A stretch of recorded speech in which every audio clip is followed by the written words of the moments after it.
Hello friends, welcome to Kalyani சுலகம். இன்றைக்கி இந்த வீடியோவில் ஒரு சூப்பரான கிறிஸ்பியான அதே டைமில் டேஸ்டியான ஆனியன் பகோடா செஞ்சு காமிக்க போகிறேன். நம்ம செய்ய போகிறதுக்கு முன்னாடி இது வரைக்கும் நீங்கள் நம்ம சேனலை சப்ஸ்கிரைப் பண்ணலன்னா சப்ஸ்கிரைப் பண்ணிக்கிங்க. மறக்காமல் பெல் பட்டனை ப்ரெஸ் பண்ணி அதில் ஆல் ஆப்ஷனை கிளிக் பண்ணிக்கிங்க. இப்போ வாங்க செய்யலாம். நான் ஒரு 4 ஆனியன் எடுத்துருக்கேங்க, மீடியம் சைஸ் ஆனியன். அதை நல்லா நீல வாக்கில் மெல்லியதாக நறுக்கிக்கலாம். கொஞ்சமாக சோம்பு, ஒரு அரை ஸ்பூன் சோம்பு, சின்ன துண்டு இஞ்சி, ஒரு 4 பல்லு பூண்டு, இதை எல்லாத்தையும் தட்டி எடுத்துக்கலாம். இப்போ ஒரு அகலமான பாத்திரம் எடுத்துக்கலாம். அந்த பாத்திரத்தில் கட் பண்ணி வச்சுருக்கிற ஆனியனை சேர்த்துக்கலாம். சேர்க்குறப்பவே ஆனியனை நல்லா உடச்சி உதுந்தா மாதிரி சேர்த்துக்கோங்க. இப்போ இது கூட உப்பு சேர்த்துக்கலாம். தேவையான அளவு உப்பு சேர்த்துக்கலாம். நல்லா மிக்ஸ் பண்ணிக்கலாம். அந்த ஆனியனையும் உப்பையும் ரெண்டுத்தையும் நல்லா மிக்ஸ் பண்ணிக்கலாம். இப்போ இது கூட இடித்து வச்ச இஞ்சி, பூண்டு, சோம்பு, இது எல்லாத்தையும் சேர்த்துக்கலாம். நல்லா சேர்த்துட்டு ஒரு 1/4 ஸ்பூன் அளவுக்கு தனி மிளகாய்த்தூள் சேர்த்துக்கலாம்.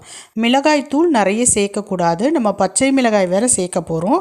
அதனால் 1/4 ஸ்பூன் அளவுக்கு தனி மிளகாய்த்தூள் சேர்த்துக்கலாம். நல்லா ஒரு கைப்பிடி அளவுக்கு கருவேப்பிலை சேர்த்துக்கலாம். நல்லா ஃப்ரெஷ்ஷான கருவேப்பிலையை அலசிட்டு சேர்த்துக்குங்க, நல்ல வாசனையாக இருக்கும். இது கூடவே ஒரு 3 பச்சை மிளகாவை நல்லா பொடி பொடியாக நீல வாக்கில் நறுக்கிட்டு சேர்த்துக்கலாம். இது கூட 2 குழிக்கரண்டி அளவு கடலை மாவு சேர்த்துக்கிறேன். குழிக்கரண்டினா நம்ம குழம்பு ஊற்றுவோம் இல்லைங்களா, அந்த கரண்டியில் 2 பங்கு அளவுக்கு மைதா மாவு சேர்த்துக்கிறேன்.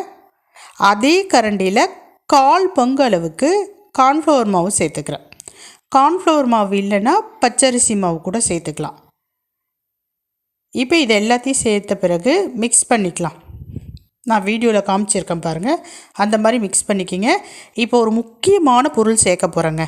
இந்த பொருள் சேர்த்து நீங்கள் பகோடா போட்டிங்கன்னா பகோடா நல்ல கிறிஸ்பியாக டேஸ்டியாக வரும். என்ன பொருள் அப்படின்னு சொல்லிட்டு பார்த்தீங்கன்னா பட்டர் தாங்க. பட்டரை நல்லா மெல்ட் பண்ணிவிட்டு அதில் சேர்த்துக்குங்க. சேர்த்துட்டு நல்லா மிக்ஸ் பண்ணிக்கிங்க. இப்போ பாருங்கள் எப்படி இருக்குது. இப்போ கொஞ்சமாக தண்ணி, அதே கரண்டியில் ஒரு அரை கரண்டி அளவுக்கு தண்ணியை எடுத்து சேர்த்துக்கலாம். ரொம்ப தண்ணி சேர்த்துடக்கூடாதுங்க, கவனத்தில் வச்சுக்கிங்க. நம்ம எடுத்து கையில் விட்டோன்னா அப்படியே உதிரியாக விழணும், அந்த அளவுக்கு இருக்கணும். அப்போ தான் பகோடா நல்லா டேஸ்ட்டாக கிடைக்கும் நமக்கு. ரொம்ப தண்ணி சேர்த்துறாதீங்க, ரொம்ப தண்ணி சேர்த்துட்டா பகோடா நல்லா இருக்காது. பாருங்கள், இந்த மாதிரி இருக்கணும். இப்போ இது அப்படியே இருக்கட்டும். ஸ்டவ் ஆன் பண்ணி ஒரு கடாய் வச்சுக்கலாம். கடாயில் எண்ணெய் விட்டுட்டு எண்ணெயை சூடுபடுத்திக்கலாம். இப்போ சிம்மிலேயே வச்சுட்டு நான் எப்படி காமிச்சிருக்கேன் பாருங்கள் வீடியோவில், அந்த மாதிரி மாவு எடுத்து உதுத்து எண்ணெயில் சேர்த்துக்குங்க. கவனமாக சேருங்க, அந்த சூடு பார்த்திங்கன்னா கையில் படும். நல்லா சிம்மில் வச்சுட்டு சேர்த்துக்குங்க. அதுக்கப்புறம் மீடியம் ஃப்ளேமுக்கு மாற்றிக்குங்க. எப்போவுமே நம்ம இந்த எண்ணெய் பண்டங்கள்லாம் செய்கிறப்ப முதல்ல நிறைய பபுள்ஸாக வர ஆரம்பிக்குங்க. அந்த பபுள்ஸ் அடங்கிடுச்சுனாலுமே வெந்துருச்சின்னு சொல்லிட்டு அர்த்தம். இப்போ பாருங்கள், ஒரு புறம் பார்த்திங்கன்னா நல்லா செவந்துருச்சு, வெந்துருச்சு. இப்போ நான் இன்னொரு புறத்துக்கு மாற்றிக்கிறேன், திருப்பி போட்டுக்கிறேன். பாருங்கள், 2வது புறமும் அதே மாதிரி தான். போட்ட உடனே நல்லா பபுள்ஸு சலன்னு வர ஆரம்பிக்கும். அதுக்கப்புறமேட்டு ஆட்டோமேட்டிக்காக அதெல்லாம் அடங்கிடும். இப்போ பாருங்கள், 2 பக்கமும் நல்லா செவந்துருச்சு. இப்போ நம்ம ஃபில்ட்ரு பண்ணி எடுத்துக்கலாம். எண்ணெயை நல்லா ஃபில்ட்ரு பண்ணிவிட்டு எடுங்க. அவ்வளோதாங்க, சூப்பரான பகோடா ரெடி ஆகிடுச்சு. நம்ம பட்டர் சேர்த்து செய்கிறப்ப பகோடா நல்லா கிறிஸ்பியாக கிடைக்கும், டேஸ்ட்டும் ரொம்ப நல்லாயிருக்கும்.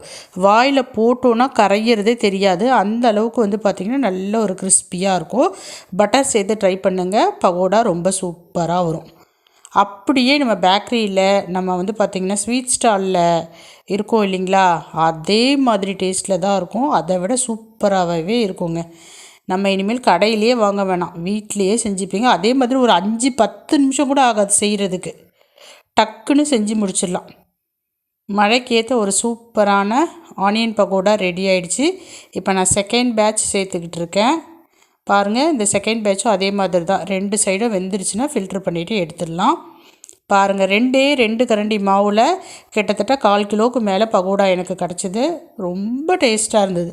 ட்ரை பண்ணி பாருங்கள். இதே மாதிரி ட்ரை பண்ணுறப்ப உண்மையிலே பகோடா நல்லா கிறிஸ்பியாக டேஸ்டியாக செய்யலாம். பாருங்கள், சூப்பரான பகோடா ரெடி ஆயிடுச்சு. மழைக்கு சுட சுட டீ போட்டு வச்சுட்டு இதை வச்சு சாப்பிட்டோன்னு வச்சுக்கிங்களேன், டீ சூப்பராக உள்ளே இறங்கும். பாய்.